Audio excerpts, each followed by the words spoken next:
Now, with that, let's proceed to session 2 with the title Fostering Islamic Blended Finance to Achieve Sustainable and Inclusive Recovery. Playing the role of moderator for this session is Honorable Professor Dr. Muhammad Azmi Omar, President, NCF University.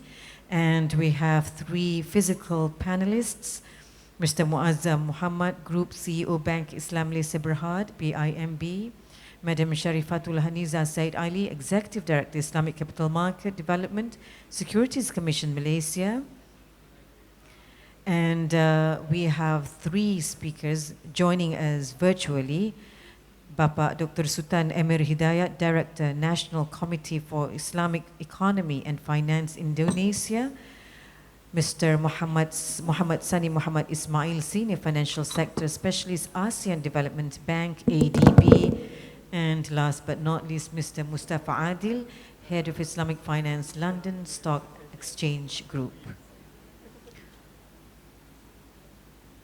Over to you, Dato'. Thank you very much. Bismillahirrahmanirrahim. Assalamualaikum warahmatullahi ta'ala wabarakatuh. And good afternoon or good morning, depending on where you are located. So Alhamdulillah, this afternoon we have 5 prominent speakers to share with us a very important topic.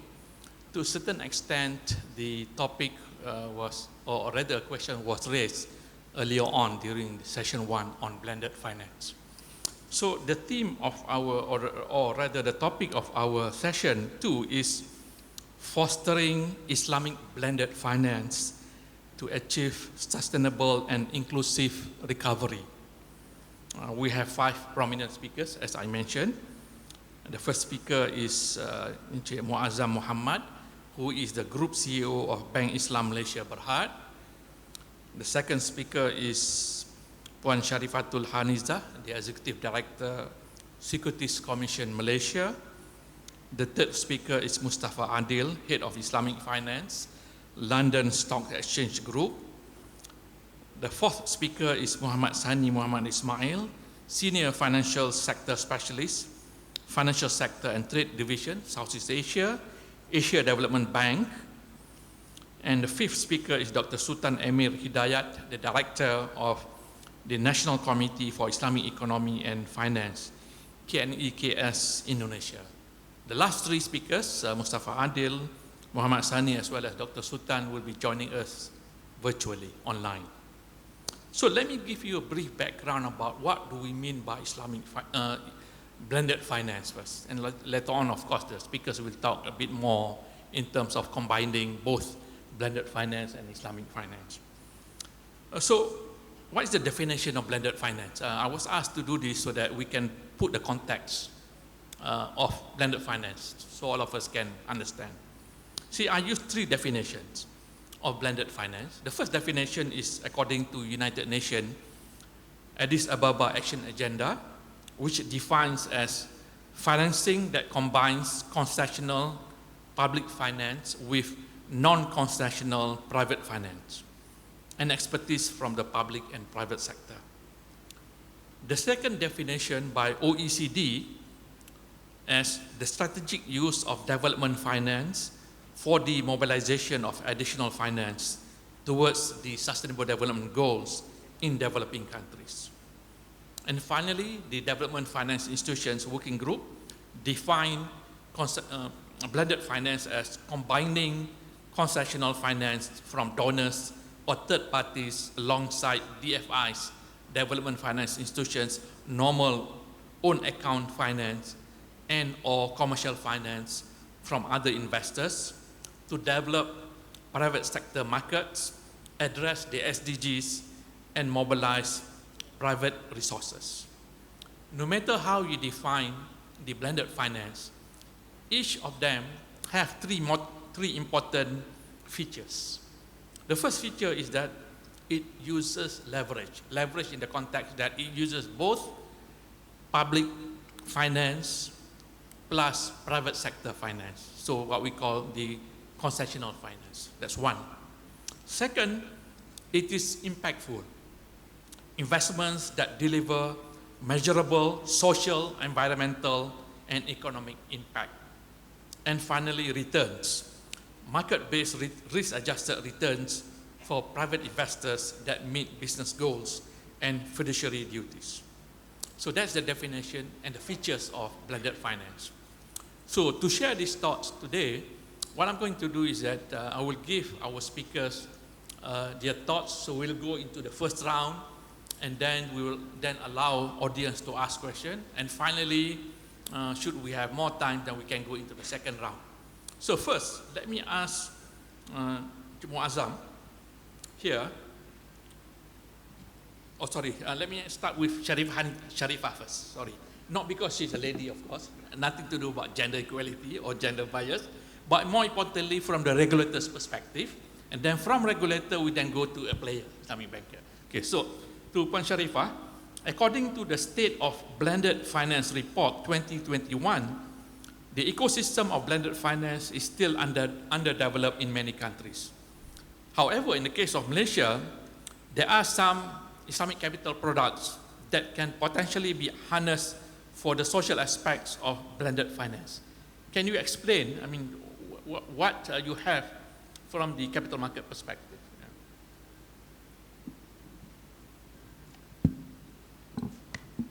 Thank you, Prof. Azmi.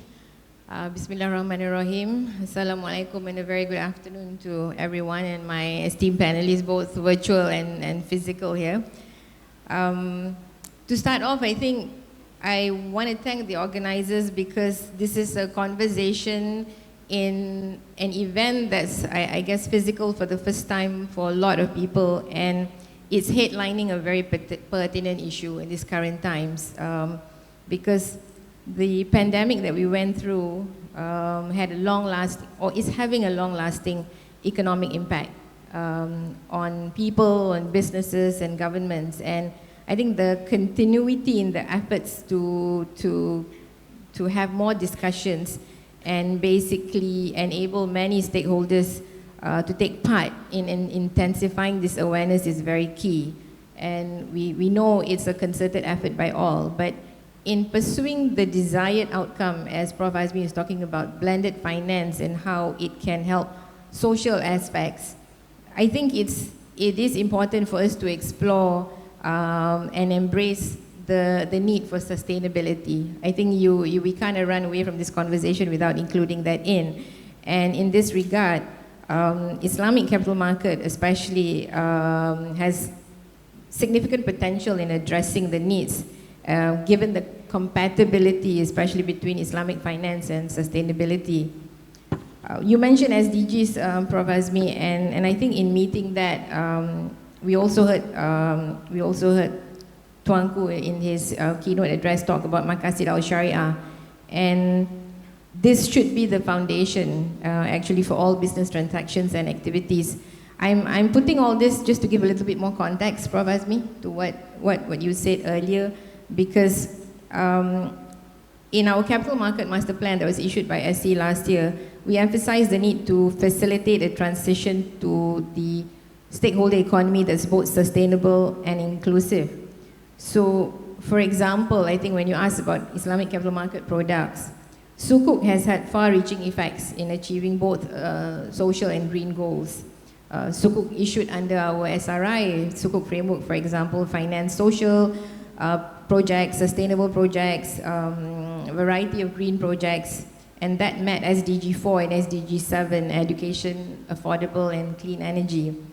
And Islamic finance, when you align it well with Maqasid al-Sharia, has immense potential in addressing these major challenges. We know the funding gap that's required to achieve the SDGs as adopted in 2015. It's about 5 to 7 trillion. And Islamic social finance, I think, became even more outstanding and instrumental in addressing socio-economic welfare post-pandemic. So when you talk about the state of play for the domestic or the Malaysian market, followed by global developments, maybe I can just touch a bit to answer your question, Prof. Azmi. Instruments such as social impact Sukuk provides opportunities for investors to participate. in social causes. You can bring the public and private sector together. I'm taking your third definition to make it simple, the public and private sector. There has been solutions over the past few years that has demonstrated how ICM has achieved social objectives. And I think at SC as the regulator, we established the Sukuk framework in 2014 and the SRI fund guidelines in 2017 to actually spur the issuance of such products. We also further developed this, and we saw key developments when there were Waqaf shares offered under social enterprise model, the first in the world actually in 2017. And we went further to look at Waqaf as a pillar of this, where to join the various agencies or bodies in this equation, where we issued the Waqaf Featured Fund Framework in 2020 to assist, to provide investors basically an opportunity to invest and concurrently contribute towards socially impactful activities. I think you used a keyword just now where it's a concession of returns, and that also is an element that we have to be mindful in this spectrum. Further to that, I think you see the Malaysian government also over the past 2 years issuing sukuk to support sustainability and social objectives. We had it in early, I think 2020, there was the first fully digital sukuk, and 2021, the first sovereign US dollars sustainability sukuk to support sustainable projects. There are various examples actually also in the global where we had many agencies, I mean IDB, the International Finance Facility for Immunization Company issuing sukuks for such purposes, social related purposes. So when we talk about ICM products, there has been in the different spheres that I mentioned. I think another tool that we just want to bring attention to everyone, how Islamic social finance can be aided in advancing this agenda. There's also the sustainability linked sukuk, which has far more reaching impact as everyone takes the journey on this agenda. We actually launched recently in June the SRI linked sukuk framework to facilitate companies in addressing sustainability concerns such as social agenda or climate change. And this was actually to help companies who want to take this journey but not yet able to take or embrace it fully. So this was to encourage the mobilization of the private sector and issuers financing. I think maybe I'll just end it with the point that for the SC Malaysia, in this particular space, in the strategic master plan that we issued last year, we actually highlighted the focus on shaping a stakeholder economy by mobilizing more capital towards sustainable businesses. I think what we're looking at is products that can be relevant to the broader economy. Specifically, I think we talked about halal in the Islamic finance space. We also talked about products relevant to environment and also those that are responsible and sustainable, and also leveraging on social finance. That's just to give a little bit of idea on the products in the ICM space. Thank you, Prof. Thank you, Puan Haniza. Very important words, stakeholder economy. I mean, if we look at the discussion on economy, previously the focus has always been shareholder. The focus returns to shareholder value maximization. But of late, we talk about stakeholder interest, stakeholder value, and stakeholder economy. So SC has moved beyond shareholders, now looking at the overall interest of the economy, stakeholder. And of course, blended finance, the use of blended finance through capital market is one of those examples of focusing on stakeholder economy. So now we will move from capital market into banking. We have the CEO of Bank Islam here, who will be sharing in the context of what Bank Islam has been doing in blended finance. For example, if you look at Bank Islam is active in sustainability, SDGs, VBI, and of course, of late, we have the climate change being implemented in Malaysia. So let us ask Muazzam here, what are the activities or the financing mechanisms, and what are the projects that Bank Islam is doing particularly in the context of using Islamic blended finance. The floor is yours. Okay. Thank you. Assalamualaikum warahmatullahi wabarakatuh. Very good afternoon. Thank you, Prof, for having me here. I think this topic is very important, very relevant as well. I think especially if you were to break it down in terms of what we are talking about today, blended finance, sustainability, in the context of recovery, I think it's so apt to where we are today.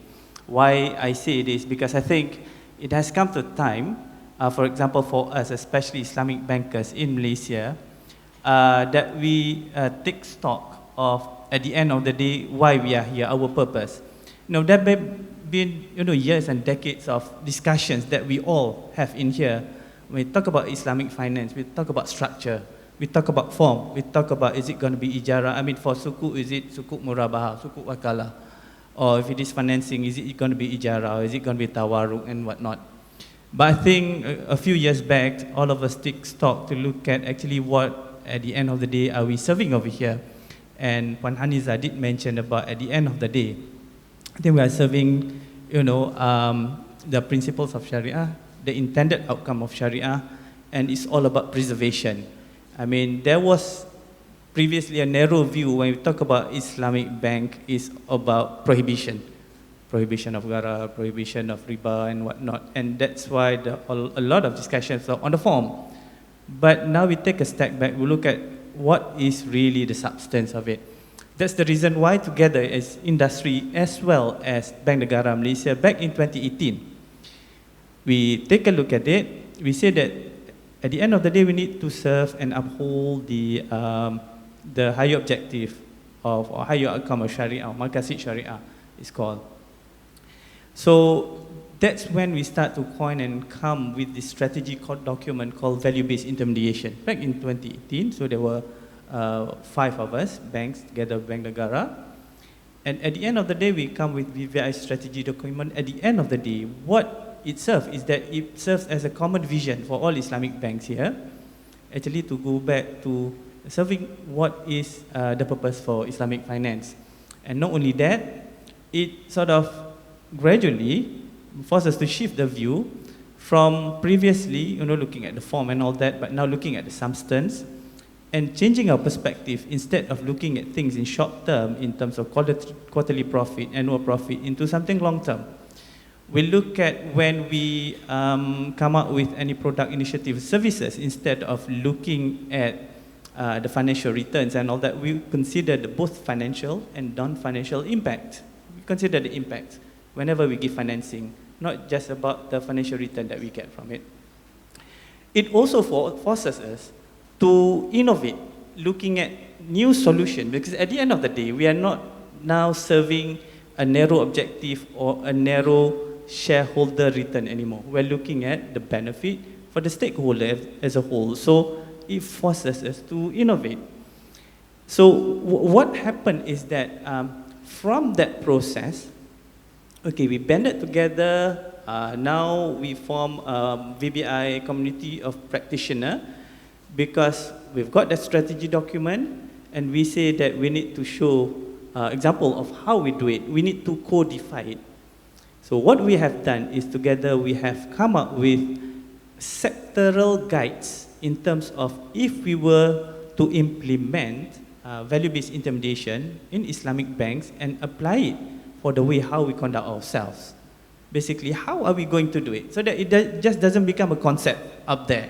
Something very nice that you see on charts, but you don't know how it's implemented. We come up with sectoral guides because we know that in order for us to roll this out, it must be relevant and it must be specific.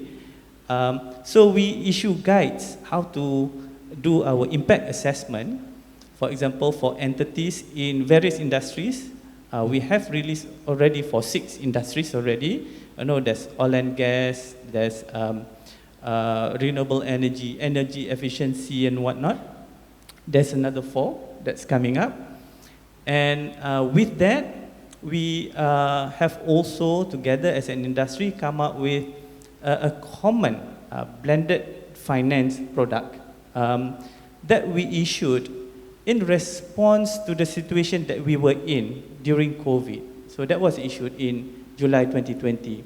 And this product called IT card that really blends, in a way, the elements of social finance instruments, and this is the term coined by our professor here, which is Sadaqah, Zakat, Wakaf, with traditional banking instruments. So basically what IT card product that currently Bank Islam, CIMB Islamic and Bank Muamalat has already launched, basically is that we look at the intended outcome, the recipient, but in terms of the product, when we structure it, we put element of traditional banking product and we combine it with, for example, sadaqah or wakaf. So that, because at the end of the day, we know that for some of the segments that we need to address, using pure commercial product, traditional banking product may not be viable. And that may prohibit people or Islamic banks from pursuing it. But when we are able to blend it, then it becomes acceptable. Okay, so if I can share one example of how we then roll this out, is basically so far, when we look at how we are going to do it, obviously, like I mentioned just now, for us to be able to use a blended finance to give financing, we need to address in terms of the way how we fund it. Because at the end of the day, Islamic banks, for us, I'm representing the commercial sector, right? So typical funding for an Islamic bank, or any bank for that matter, is that through deposits. However, there are limitations when we as intermediation, we get funding through deposits in terms of the way how we can apply this funding.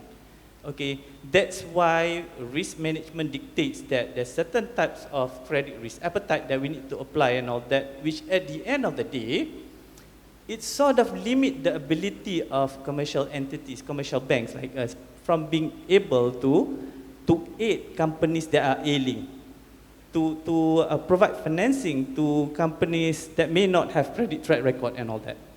So what we have done in our experience is that we try to fix the part that we need to fix so that we can do the blended findings over here. So we look at the funding. So when we look at the funding, we also realize that, Islamic finance is more than just getting the funding through the normal channel, which is the deposit.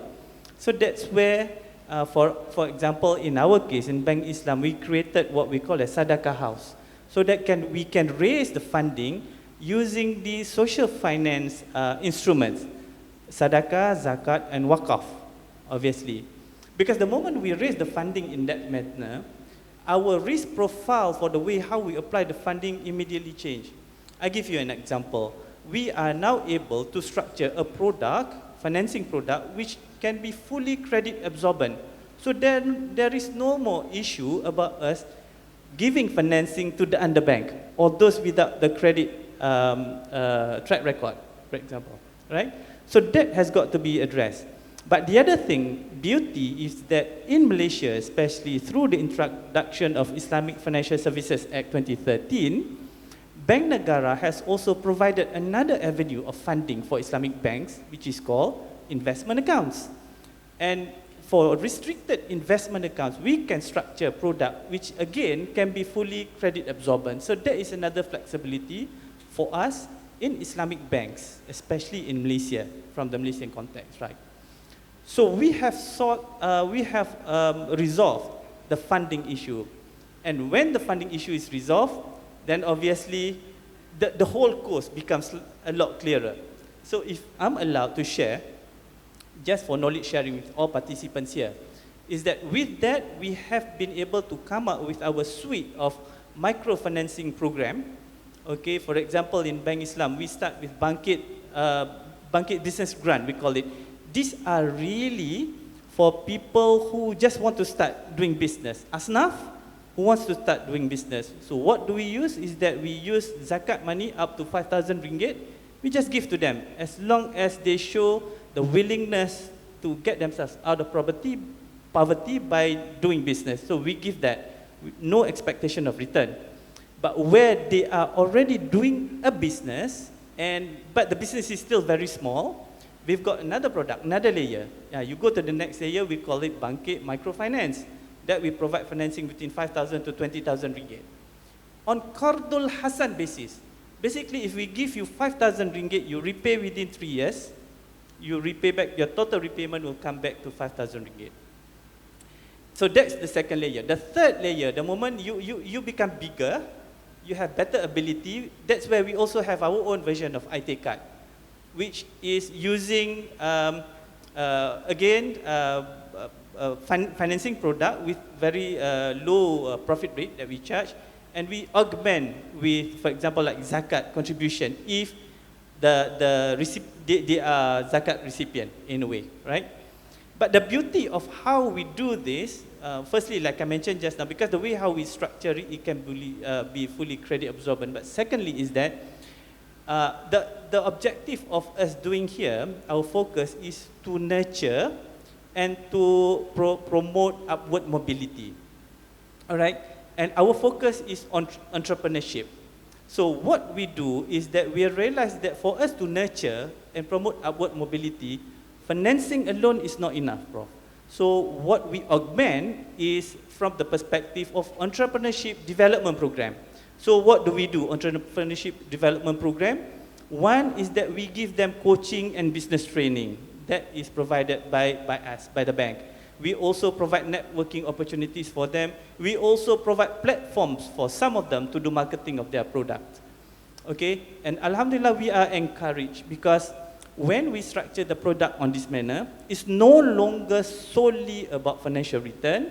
The way how we measure our success is we also look at the impact. And we are encouraged because when we look at the different measurement, we look at the business impact, we look at how their revenue has grown and all that. So that in a way changed the perspective of how we look at it. It's changed the narrative of Islamic finance is really for all, using blended finance. And again, if we talk about, you know, in terms of intended outcome of Sharia, about preservation of all beings in the world, so it is about sustainability. So probably I can stop there. Probably I've taken a lot more time, but I'll be more than happy to take more questions. Thank you. Yes, thank you very much for elaborating. I do not want to comment further because of even given the time, now we are 3:25. I'm mindful of the time. We now have 3 other speakers online, joining us online.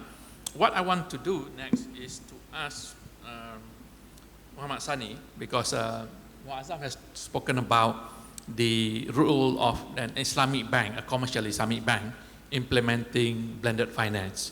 Now we have someone from a development finance institution, the Asian Development Bank, who will be sharing with us in the context of their experience. For example, can you share with us, for example, Sani, some of the projects that Asian Development Bank have utilized to fund using blended finance? And if you can share if there are any using Islamic blended finance. Thank you very much. The floor is yours, Sani.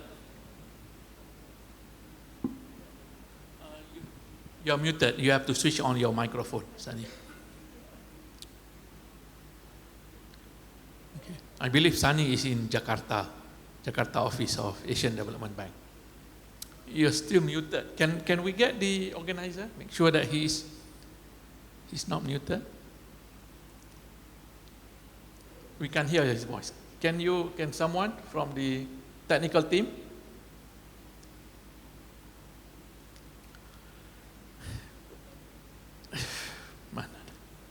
Someone from the technical team help us to get.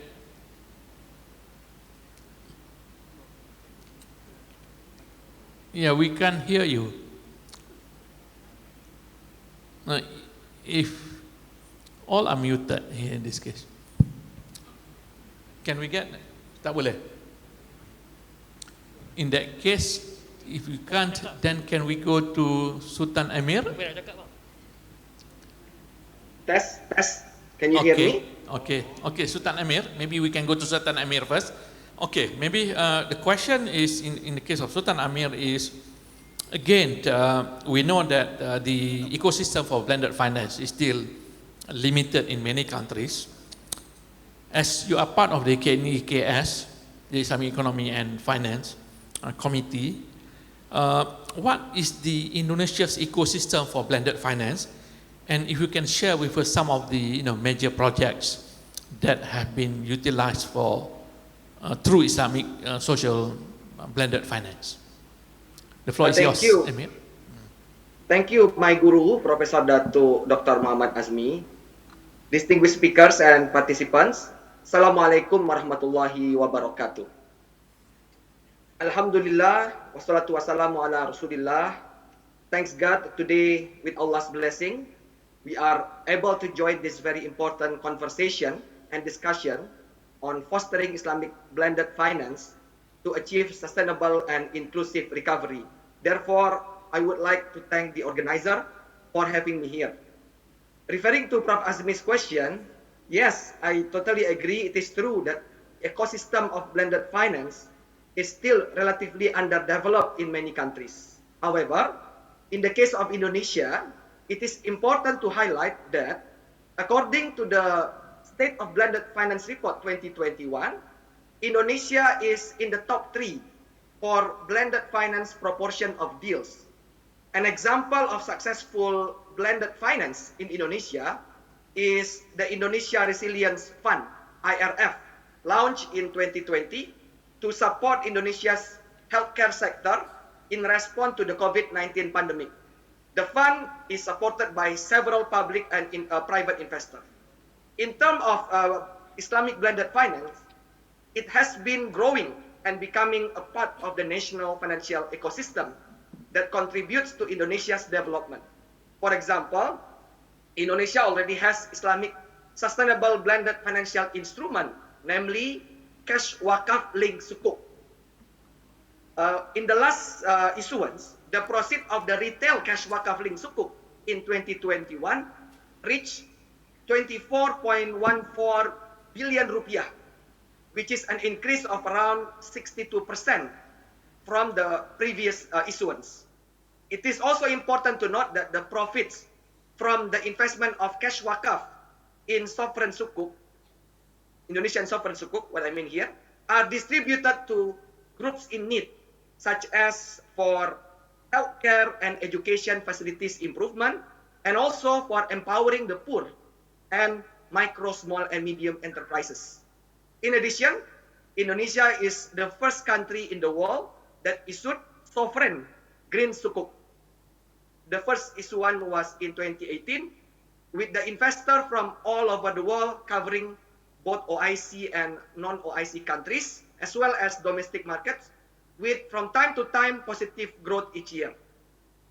The sovereign green sukuk is a funding instrument actually to support green projects that contribute to the climate change mitigation and adaptation, such as projects for renewable energy, clean technology, climate change resilience for disaster-prone areas, sustainable transportation, energy and waste management, green building, and sustainable agricultural projects.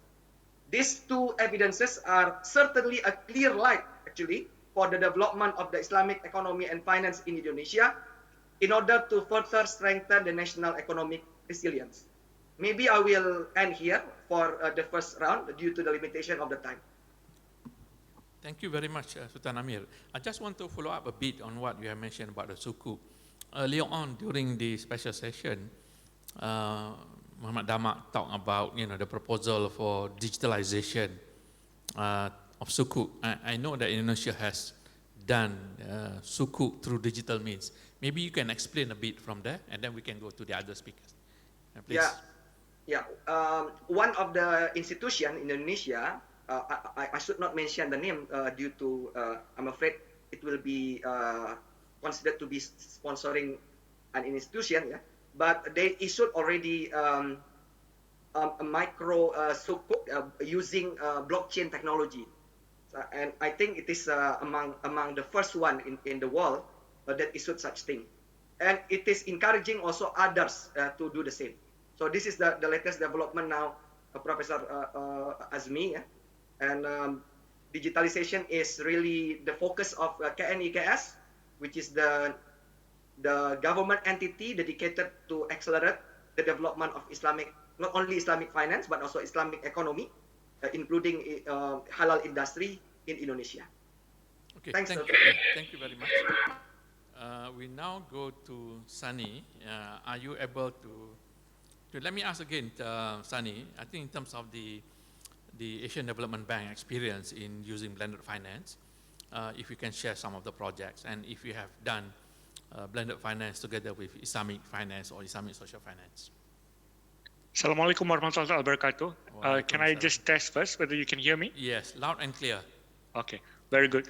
Thank you very much. And of course, thank you to the organizers of Kliff for inviting the Asian Development Bank and myself to speak. Prof. Azmi, thank you so much for being the moderator and for the excellent questions that you have asked. As far as ADB is concerned, the Asian Development Bank, we have several facilities for blended finance. Of course, ADB as a multilateral development bank, our financing is blended by almost definition, because it is concessionary, and that is the definition of blended finance. Now, we realize that to finance infrastructure projects, SDG-related projects to achieve Sustainable Development Goals agenda, our development financing alone, in fact, all the combination of development financing in the whole world will not be sufficient. Therefore, we need to combine it with private sector, private capital, and hence the idea of blended financing.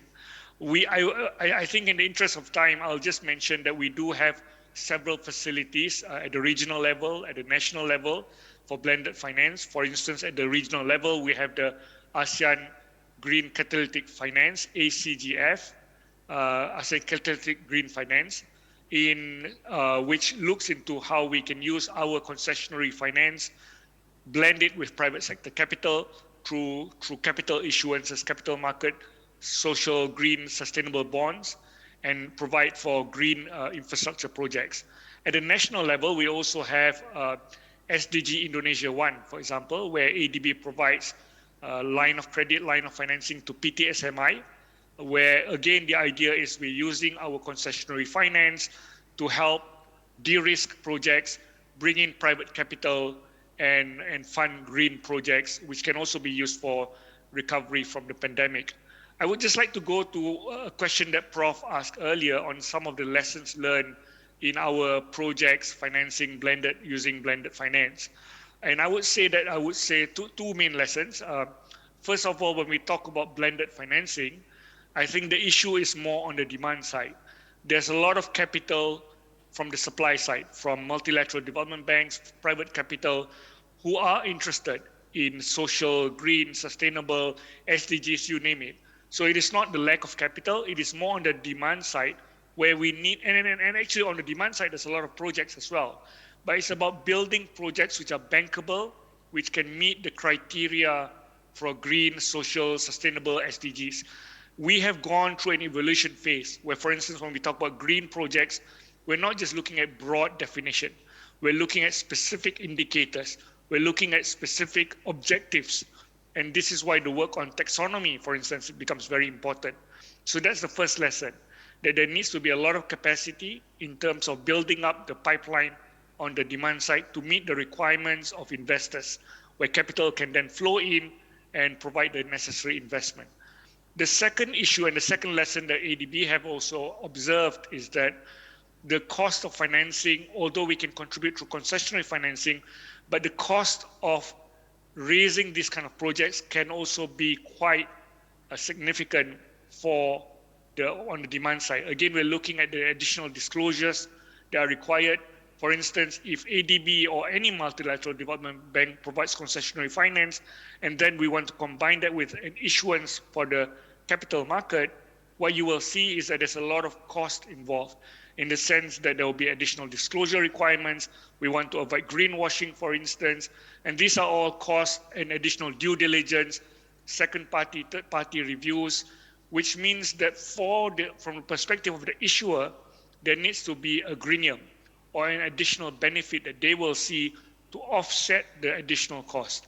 So again, here there's a role for MDBs to play, but we would say that there's capital waiting out there, and what is needed is capacity, as well as looking at ways to reduce the cost for additional disclosure and verification. I'll stop there first, Prof. Thank you very much. Thank you very much, Sunny. Let me go to the final speaker, Mustafa Adil, who is with the London Stock Exchange. Being somebody who used to work in GCC country before with Refinitiv or Thomson Reuters and then after that Refinitiv and now with London Stock Exchange, I'm sure you have good experience in the context of looking at blended finance. And can you share with us in terms of the emergence and growth of blended finance, and particularly, for example, if we can skew towards Islamic blended finance, and what are the opportunities? And again, to echo what Sunny mentioned earlier on, what are the challenges and lessons learned if we want to expand the blended finance to incorporate Islamic social finance, Islamic finance? Yes, Mustafa. Thank you very much for the question, Professor Azmi. Bismillah ar-Rahman ar-Rahim. Alhamdulillahi Rabbil Alameen. Wassalatu wassalam ala Sayyidina wa Nabiyyina Muhammad wa ala alihi wa sahbihi ajma'in. Assalamu alaikum, everyone. And thank you very much for the question. I think, I think all the speakers, Professor Azmi, have hit, the nail on the head when it comes to the topic of blended finance. And I think the first speaker, Sister Sharifatul, mentioned very, very clearly the significant challenge that exists when it comes to addressing the sustainable development goals. And before the pandemic, there was a gap of about $2.5 trillion that was estimated that needed to be filled. Today that sits at over $4.2 trillion in gap, right? So no amount of development finance or social finance is available to tackle that challenge. And you have to leverage blended finance to mobilize private capital to be able to address and deal with the challenge of sustainable development and the recovery post-pandemic that we're seeing, right? And at its core, at its essence, the purpose of blended finance, the way that we look at it, is to essentially take unbankable projects or uninvestable projects from a private perspective and convert them into that. And it's primarily done in two ways. Either you address some of the excessive risk that exists so that the risk appetite falls within the acceptable range for private capital, or you utilize consensual funds to increase the return for the private capital so that you can tackle that. And that's really, when we look at a successful blended finance project, the way to mobilize private sector fund is to tackle these two key areas. And when we look at it from an Islamic finance perspective, there is a lot of alignment, both from a conceptual perspective and from a structural perspective, between what blended finance hopes to achieve and what Islamic finance offers. And from a pure conceptual perspective, Islamic finance offers a full range of products to serve the entire society, right? Everything from wealth management solutions for the very, very wealthy and very well off, all the way down to social finance solutions like Awqaf, like Zakat, like Qard al-Hasan and others, to address some of the more disenfranchised segments of society.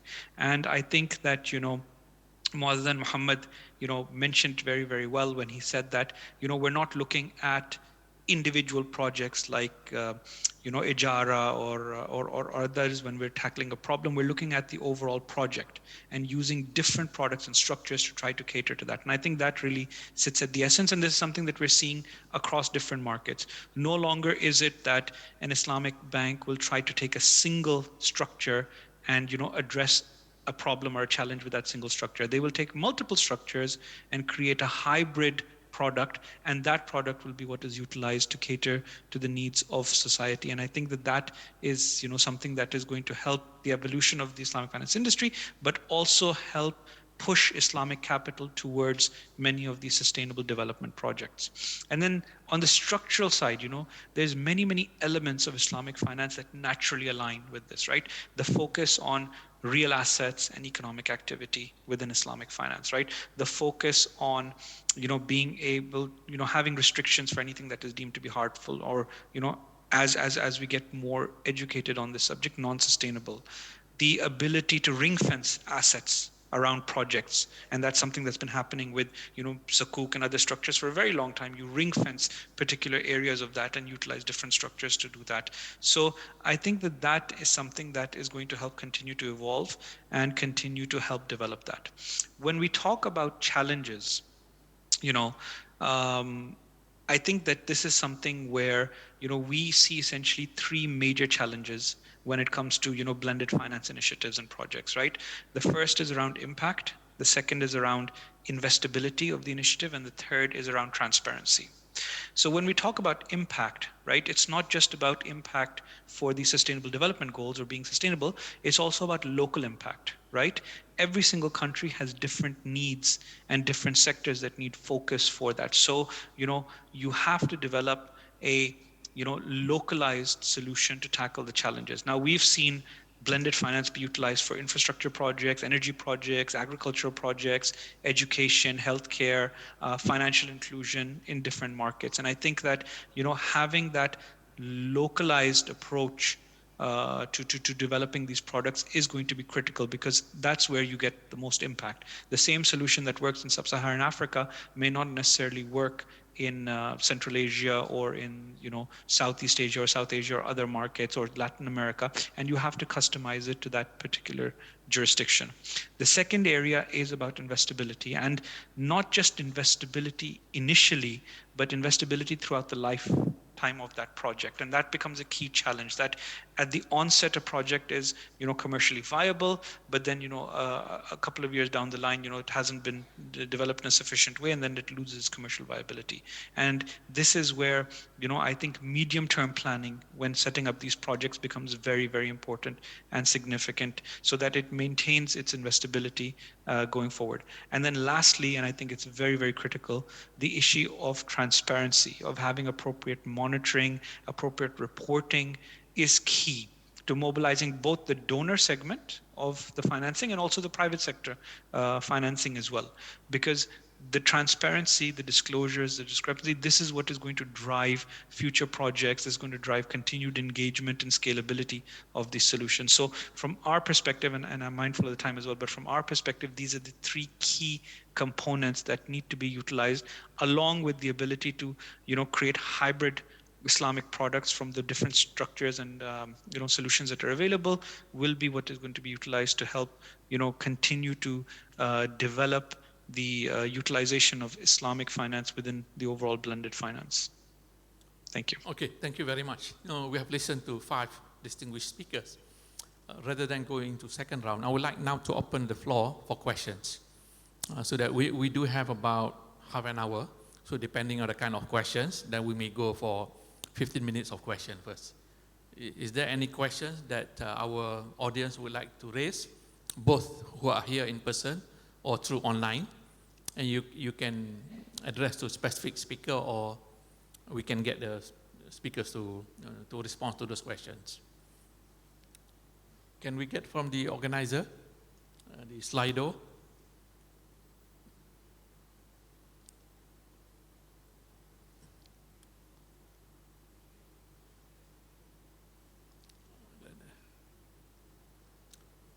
Mukhtar, ada?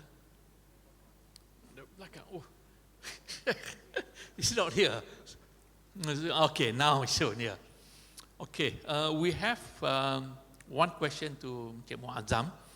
Is there any potential to assist defaulters using zakat money? And if yes, how to manage moral hazard issue on the part of the borrowers? Yes, Mr. Muazzam. Okay, thank you for the question. Currently, this is something that has got to be deliberated by the, I would say, the Mufti community. At this point in time, it's not available yet, but we do see, for example, if you can use the angle of Asnaf, Gharimin, Okay. that one, however, because the thing about zakat in Malaysia is the application of it is state by state. So currently, the answer would be no. However, this is something that probably can be considered. We are also aware about the moral hazards of it. So even if it were to be applied, it needs to be applied on case-to-case basis. For example, it could be due to, for example, financing obtained by the husband, who's the sole breadwinner, who passed away, and no, the dependents do not have any means at all to make full settlement and all that. That is an example, but currently there is no avenue yet for it to be used. Thank you. Okay, thank you. Maybe I go to the third question here. IBEAM has launched My Wakaf platform to collect cash wakaf. If the fund size is not sufficient, can Islamic financial institution top up via financing?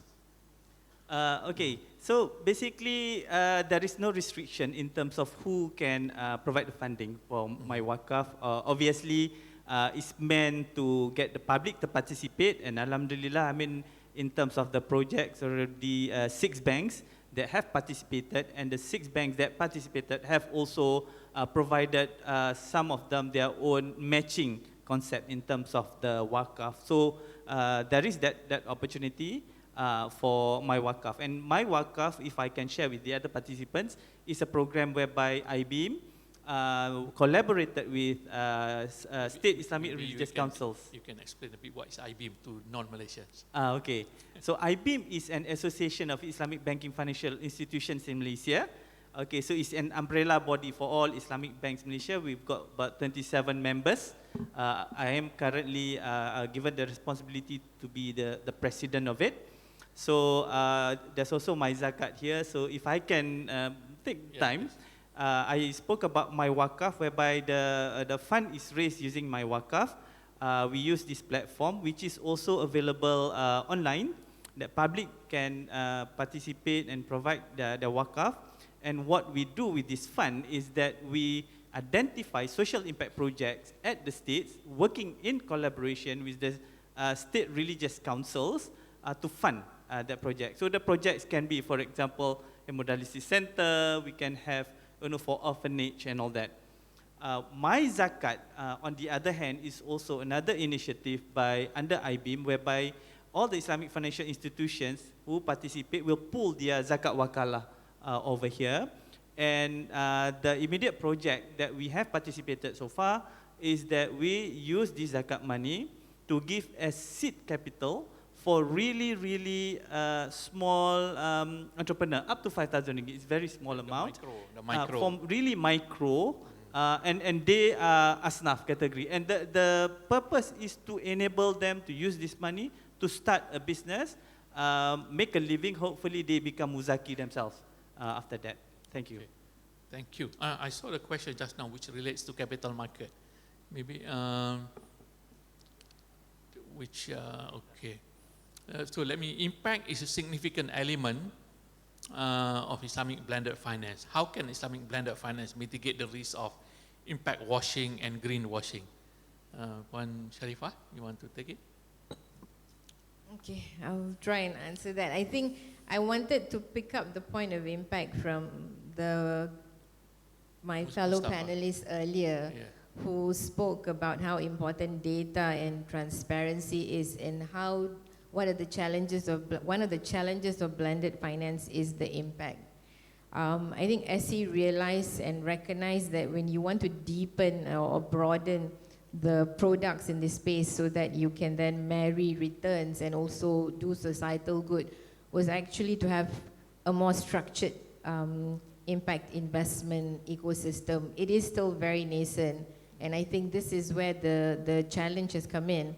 And in fact, a couple of years ago, we started the exercise of doing it through a workshop and a few roundtables where data and transparency came up as some of the key elements that needs to be in place if we are going to mitigate this risk of impact washing and greenwashing, because full disclosure or better disclosure by the stakeholders in this space can actually be one of the few steps towards ensuring the mitigation of the risk. I think at the end of the day, impact investment is not something that can be immediately addressed, because even in sustainability, there is no gold standard on taxonomy or what and how you measure it.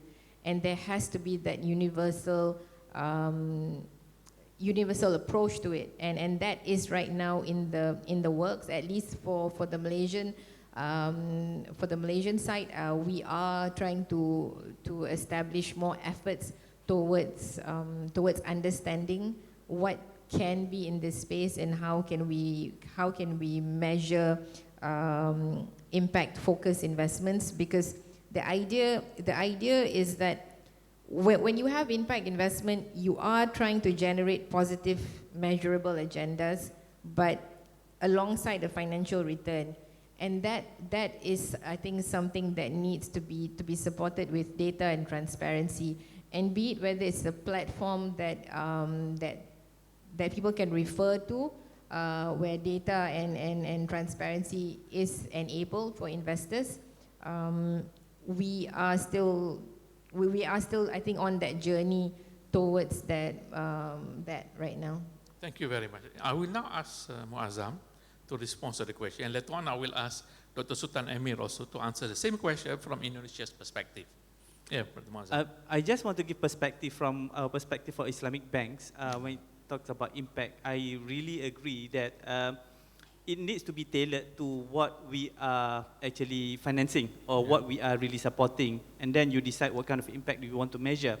But in terms of operationalizing it, that is why for us, when we implement IT card, for example, this is one example of blended finance that we do, we realize upfront we cannot do it alone. That's why we decided to work with an ecosystem, mainly NGOs. So what we do is that we do a due diligence on these NGOs for the kind of good work that they've done, what kind of impact they have created in the past, and we use our function as our expertise to raise funding and manage the fund, provide it to them, and use them to be able to measure and report the impact to us. So that is one example, if I can share, because this is something of a challenge, I believe, and that is how we overcome it.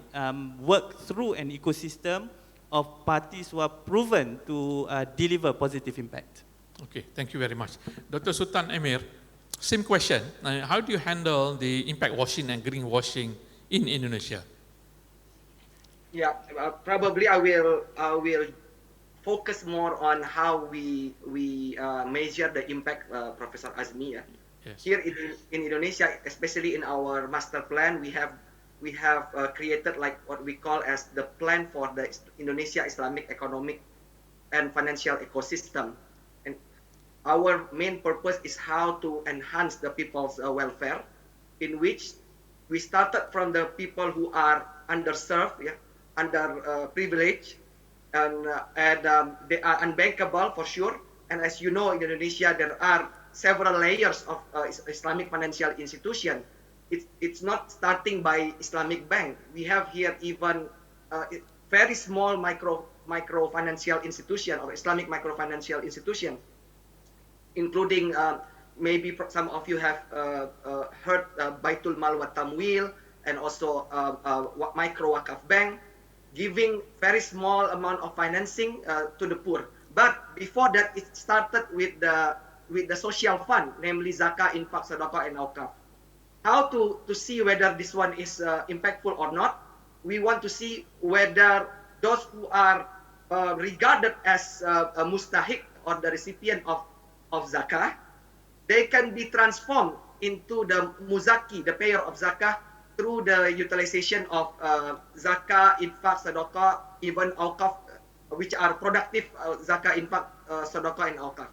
If they are empowered, so through this scheme, then once they are a bit stronger, they will not be totally supported by social fund. Then the blended finance start through the financial institution in the form of Baitul Mal wa Tamwil, as well as Wakaf Microbank. And then once they are stronger and becoming bankable, then we hand over to the Islamic commercial finance. So how many people can be transformed from each layer? This is how we measure whether the financial Islamic finance is impactful or not. Probably that is my 2 cents, Prof. Azmi. Okay. Thank you very much. I think that's very enlightening in terms of how you do it in order to address the issue of what we call impact assessment, so that in terms of how people go up from one stage to the other. Of course, we do know that, for example, even in the context of Malaysia, due to COVID-19, a lot of the M40, we call the middle class 40, now have been regulated to bottom 40, because of the issue of poverty and so on. So many of them suffered.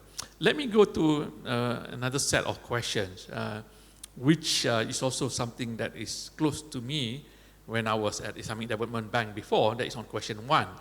And this one I would like to address to Sani and maybe to Mustafa as well. The core principle of SDG agenda is leave no one behind. Are we ready to be inclusive enough by including the most marginalized, i.e. stateless person or refugees?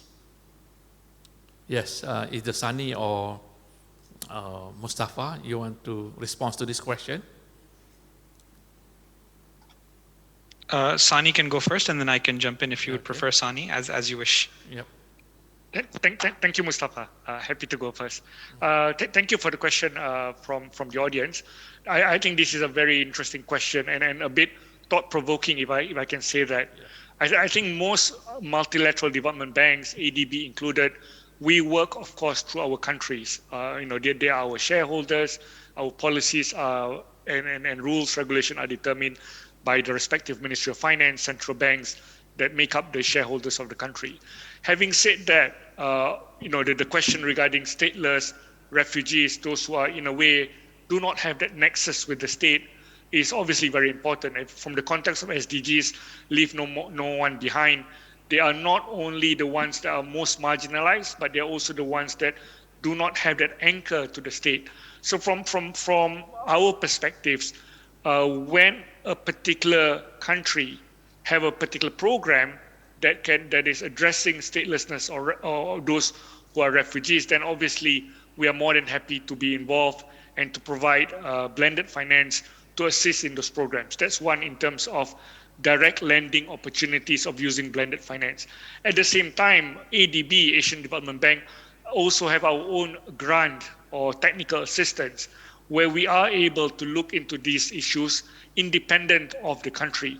And sometimes we do trade things through what we call regional technical assistance, which can be at the ASEAN level, Asian level, depending on the makeup of that regional grouping.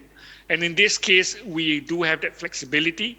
We do have a bit more freedom, if you like, to have programs addressing those that are marginalized, including those that are stateless and refugees, where we can provide technical assistance, social assistance, to provide them with assistance in terms of programs, activities that can build the capacities, that can help them rise up and take advantage of the blended financing available. I'll stop there first, Prof. Thank you very much. Thank you, Sani. Mustafa?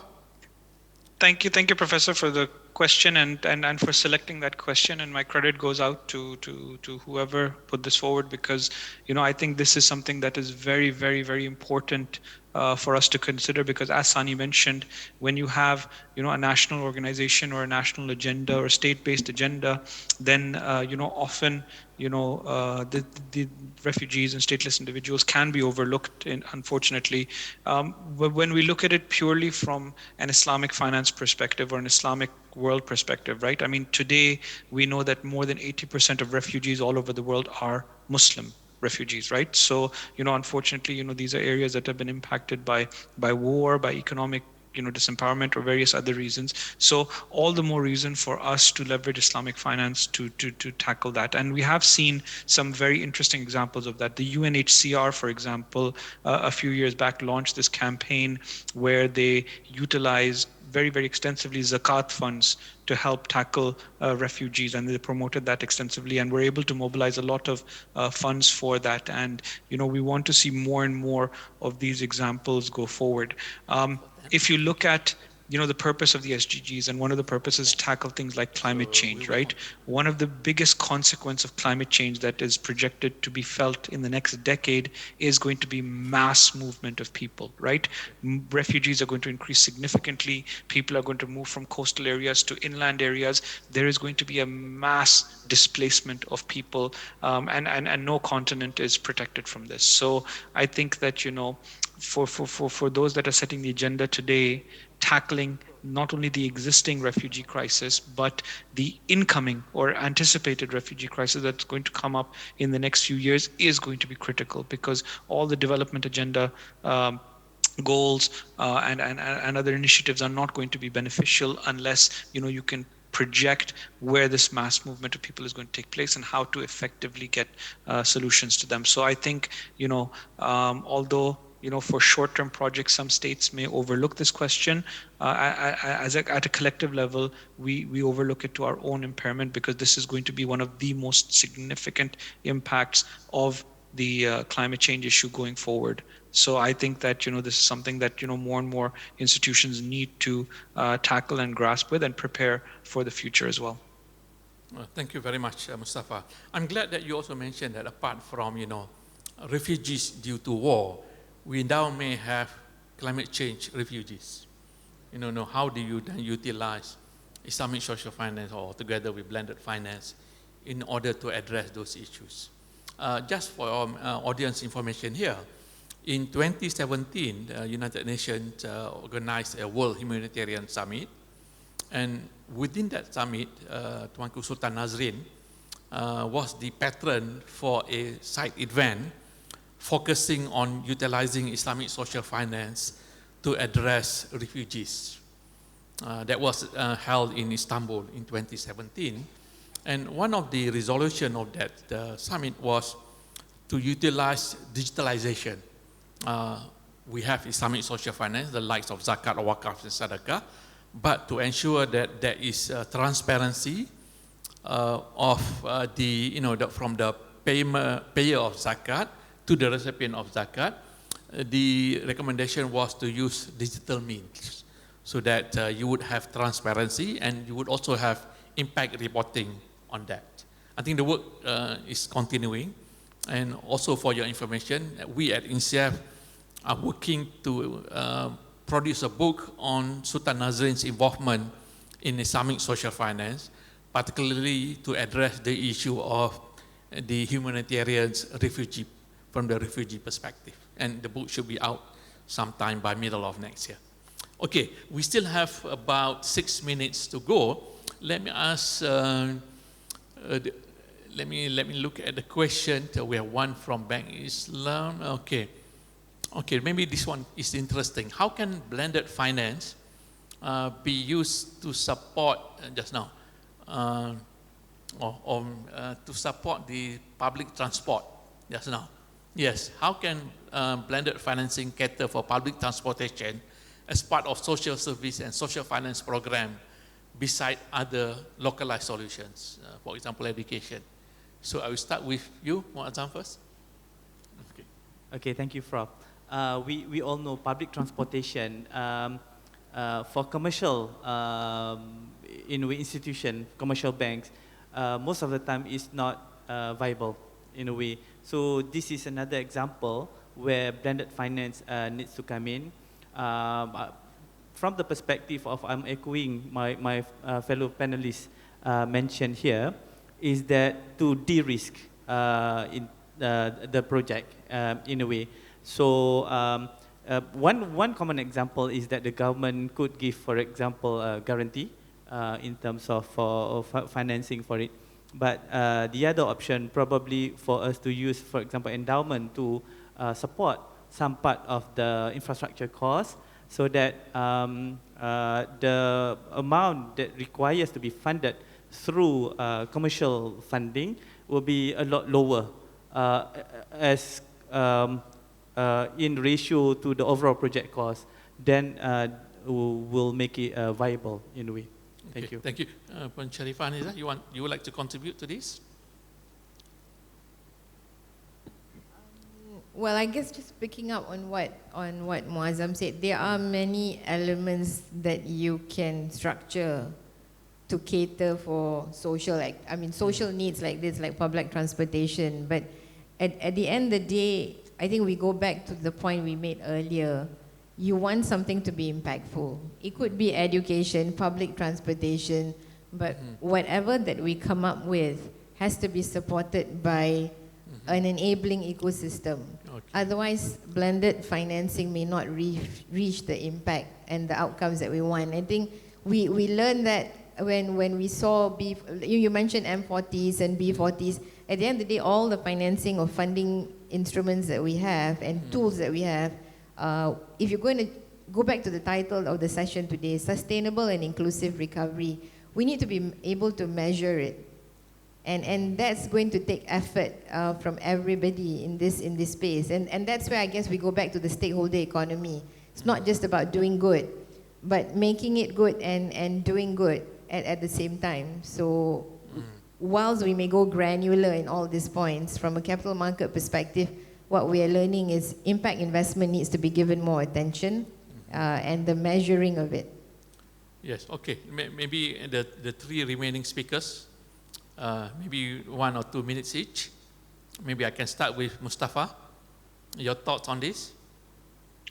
Sure, Professor. And like I said, you know, local impact becomes critical, right? So for areas or markets where, you know, public transportation is a critical concern, then you have to go and prioritize that particular role. I think that I completely agree with Muazzam Muhammad, where he said that the ability to de-risk that investment is the primary driver that will attract private capital, because, you know, public transportation or broader infrastructure projects don't attract the same type of private capital that maybe some other initiatives might. Excuse me. So I think that, you know, focusing on the de-risking element, and we do have examples of, you know, government having uptake, or, you know, development organizations, you know, for undercutting the return side so that, you know, the private investors get higher return out of that initiative, are various elements that will lead to that. So I think that, you know, following these examples will be able to help drive that, as long as that is what the local need is for that particular initiative. Thank you. Dr. Sultan Emir? Yeah, as I mentioned in the first round, that one of the eligible areas that can get fund from sovereign green sukuk is actually sustainable transportation. And in fact, even in Jakarta, some of the public transportation got the funding from the green sukuk. And also related to cash wakaf link sukuk, the one that I have also mentioned earlier, yes, the amount of cash wakaf is invested in sovereign sukuk. However, the return is not given back to the donors or the investor, but it will be used for social services or social purposes, which is very broad. Yeah, not only about education and healthcare, it might be also included or including public transportation. So this is my additional point. Thank you very much. Last, Sunny. Thank you, Prof. I think this is a very good question in terms of public transportation. Obviously, it is a very important area. It has a lot of social utility for the community. And ADB, in fact, we do have blended finance provision for transportation. We have a particular division that looks at transportation. I would say one of the issues that we need to consider, especially from a sustainable climate green perspective, is what kind of transportation projects, public transportation projects, would qualify for this kind of blended financing. For instance, you know, what is green transport? And, you know, what kind of, one question we can ask is how much CO2 emission per kilometer would qualify a project to be a green transport and therefore qualify for blended financing or Islamic blended financing.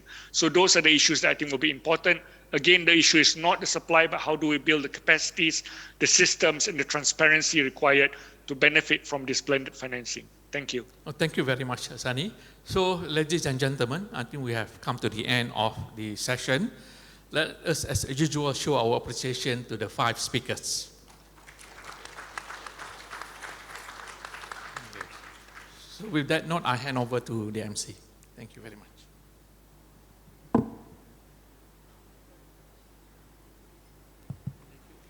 Thank you very much, Yang Berbahagia, Professor Datuk Dr. Azmi Omar as a moderator, and our remarkable speakers. Now we would like to invite Encik Makhtar Abdullah, CEO Asas, to present the mementos to our moderator and our speakers. Dipersilakan.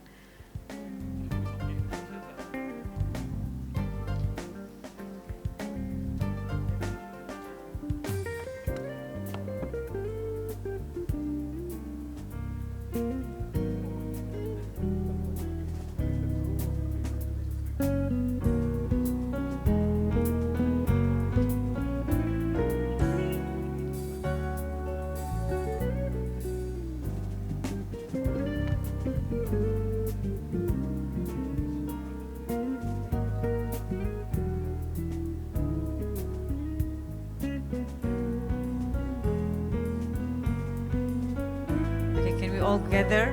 One pose for the photographers.